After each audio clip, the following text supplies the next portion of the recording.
Entonces ahora vamos a proceder a realizar el ejercicio 27.14 y para eso vamos a leer el enunciado que dice: el campo magnético B en cierta región es de 0.128 T.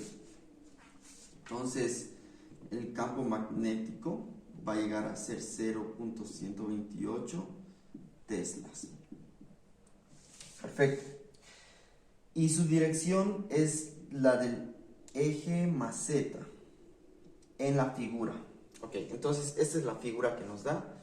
Dice que la dirección del campo magnético, vamos a dibujarlo acá,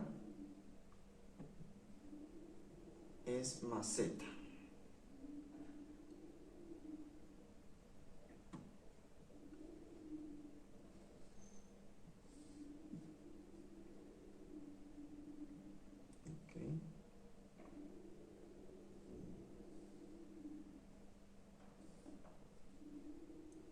Entonces, esa es la dirección del campo magnético. Ok, perfecto.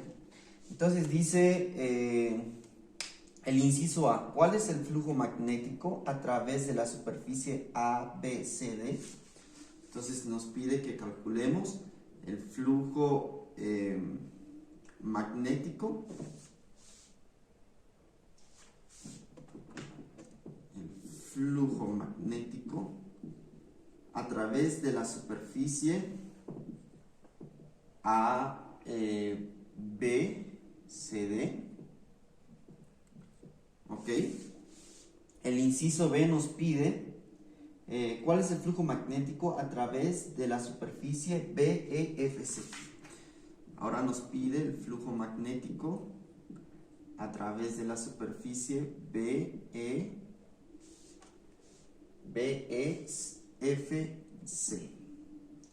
Inciso C nos pide cuál es el flujo magnético a través de la superficie AEFD.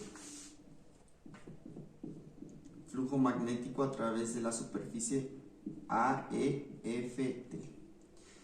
Y por último, el inciso D nos pide cuál es el flujo neto o a través de las 5 superficies que encierran el volumen sombreado. Entonces nos pide el flujo magnético neto, o podría ser total, ¿no? Ok, perfecto. Entonces vamos a empezar.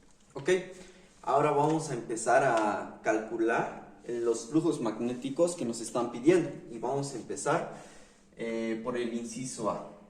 Ok, para eso vamos a anotar la fórmula del flujo magnético a través del área ABCD.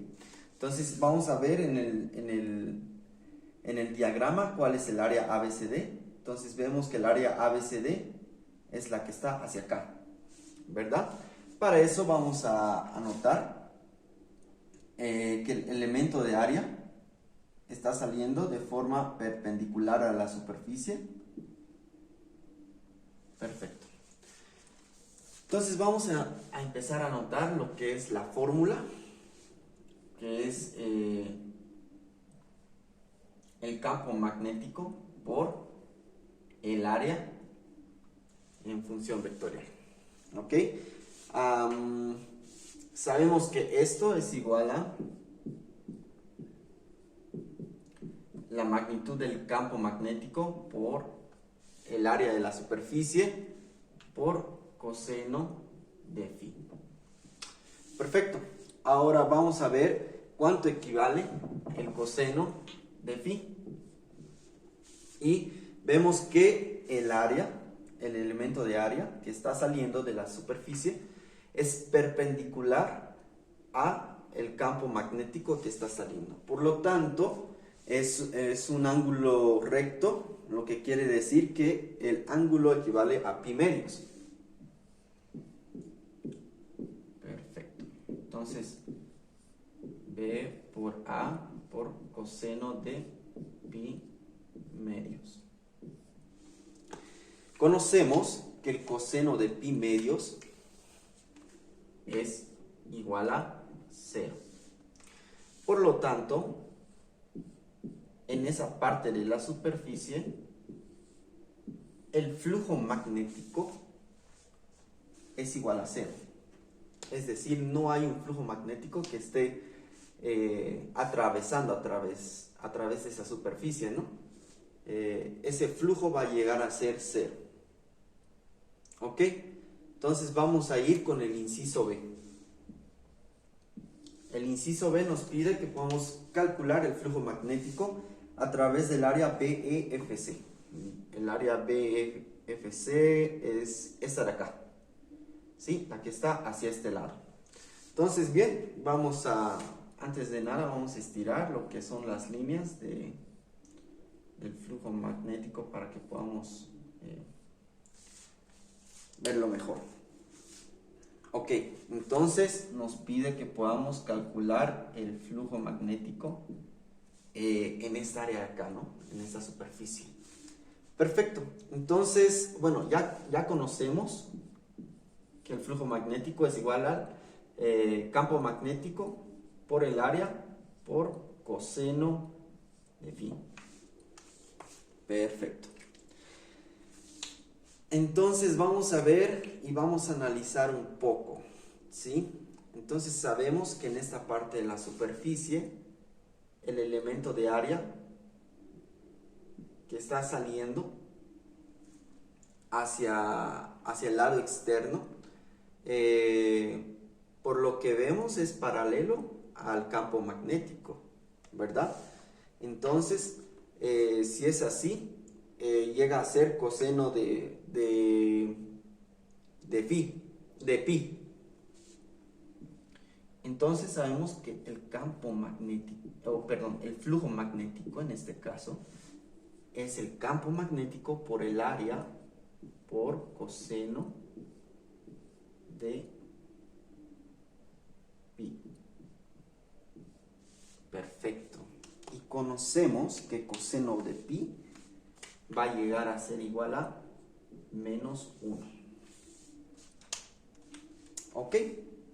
Entonces, vamos a calcular el flujo magnético. Entonces, sabemos que el campo magnético es igual a 0.128 teslas por el área, que en esta oportunidad el área va a ser 30 centímetros por 30 centímetros. Y podemos calcular que 30 centímetros es igual a 0.3 metros por 0.3 metros al cuadrado. Y obviamente con el signo negativo. Ok. Perfecto. Entonces de ahí vamos a obtener un flujo magnético y vamos a introducir todos estos datos a la calculadora.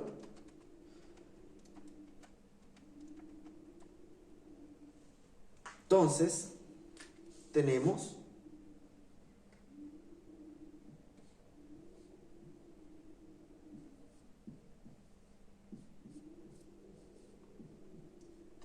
este resultado con una unidad de Weber. Menos 11.52 por 10 a la menos 3 Webers, ¿no? Eso quiere decir que el flujo eléctrico está yendo en lado contrario de la superficie, ¿verdad? Sabemos que el elemento de la superficie se está dirigiendo hacia allá, pero eso nos da a indicar que el flujo eléctrico no está yendo en dirección de esa superficie, sino que está yendo en lado contrario. Ok, perfecto. Entonces ahora vamos a ir con el inciso C. Ok, perfecto. Entonces vamos a empezar a resolver el ejercicio C. Vamos a ver qué nos pide. Dice el flujo magnético en la superficie AEFD. Entonces vamos al diagrama y verificamos dónde se encuentra la superficie AEFD. Aquí está. la superficie AEFD se encuentra acá y por lo visto está un poco curveada, ¿sí?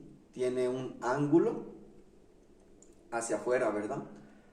Perfecto, vamos a empezar a resolver. Inciso C.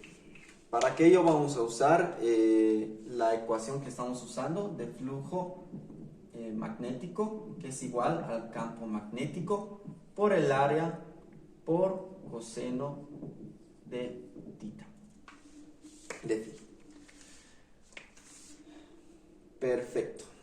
Entonces, vemos qué datos tenemos. Tenemos lo que es el campo magnético. Tenemos el área, sacando de las longitudes que tenemos acá.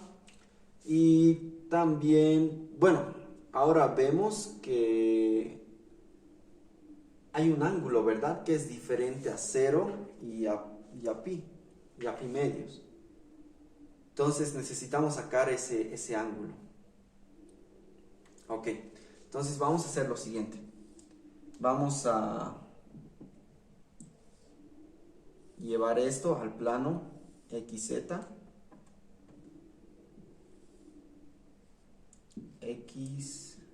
Z, X.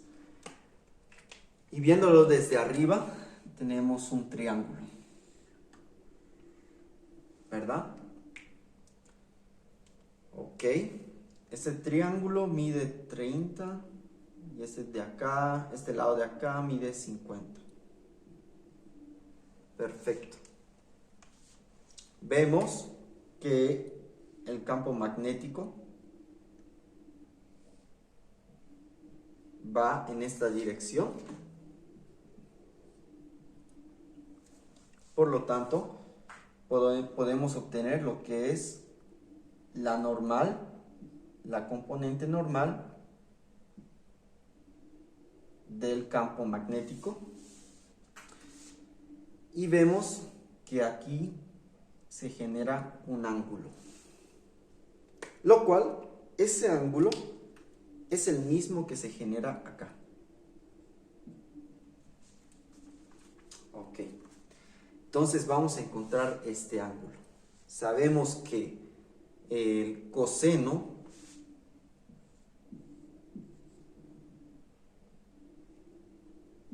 de phi, vamos a anotarlo más aquí, vamos a anotarlo acá. Coseno de phi va a ser igual a el cateto adyacente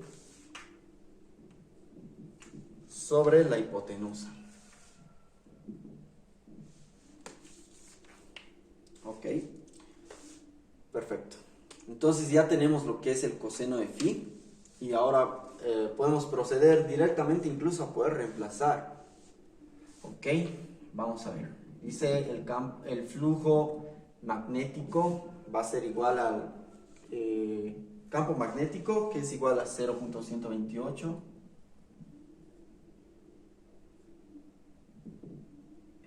teslas por el área. Entonces el área es 50 centímetros por 30 centímetros, lo que es igual a 0.5 metros por 0.3 metros cuadrados, por el coseno de phi, que es igual a 30 sobre 50. Perfecto. Entonces vamos a reemplazar valores y tenemos que este valor es igual a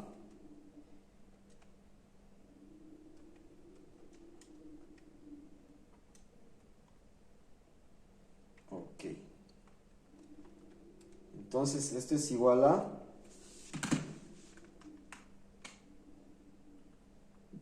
0.0, bueno, vamos a escribirlo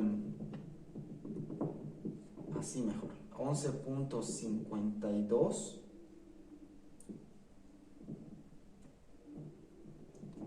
por 10 a la menos 3 Weber.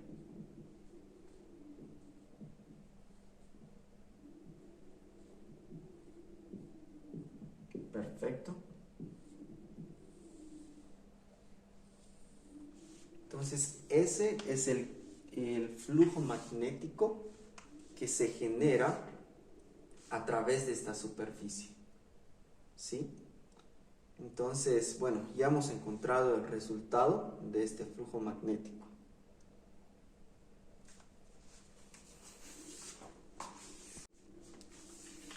Ok, entonces ahora vamos a pasar a buscar el inciso D. Nos pide que podamos encontrar el flujo neto de todo este volumen, ¿sí? Ok, entonces, bueno, ya hemos encontrado el flujo magnético de tres superficies, ¿verdad? Primero de esta parte de acá, luego de esta de acá y la que sale. Entonces nos faltaría sacar la de acá arriba y la de acá abajo. Perfecto, entonces sabemos que el elemento de área que va a salir va a ser perpendicular a la superficie, de igual manera esta. Entonces, recordando la resolución del primer inciso, recordemos que el flujo magnético de esta superficie era igual a 0 debido a que el elemento de área era perpendicular al campo magnético, ¿no? Por esa razón, el ángulo entre ellos, el coseno del ángulo, daba igual a 0. Entonces, eso quiere decir que, bueno, como esta superficie y por ende este elemento de área es perpendicular al campo magnético, al igual que este, llega a ser el mismo caso que esta superficie que es perpendicular. Por lo tanto, el flujo magnético en esta superficie, tanto como en esta, va a llegar a ser 0. Entonces, solo tendríamos el flujo magnético de dos superficies, que es la superficie BEFC y la superficie AEFD. Entonces, vamos a empezar a hacer la sumatoria total. Recordemos que el flujo magnético de la superficie BEFC era igual a menos 11.52 por 10 a la menos 3 Weber. Ok. Y acabamos de sacar el flujo magnético de esta superficie de acá, que es igual a más 11.52 por 10 a la menos 3. Entonces, vemos que el flujo magnético total neto es igual a 0. Y eso tiene una explicación. Recordemos que la carga encerrada, el flujo magnético que fluye a través de una superficie cerrada es igual a 0, porque dentro de las superficies hay cargas magnéticas que obviamente si hay una positiva tiene que haber una negativa, porque recordemos que no hay monopolos magnéticos, sino que siempre debe tener su par. Por eso es que dentro de esta superficie, dentro de este volumen, es que la carga llega a ser 0, la carga magnética. Por ende, el flujo magnético, ya que es proporcional a la carga magnética, tiende a ser 0. Es de esa razón que, bueno, hemos encontrado el campo magnético en superficies que son perpendiculares, en superficies que son paralelas y en superficies que tienen un grado de de ángulo, ¿verdad? Y por ende también hemos encontrado y hemos comprobado que el flujo magnético en una superficie cerrada va a llegar a ser cero.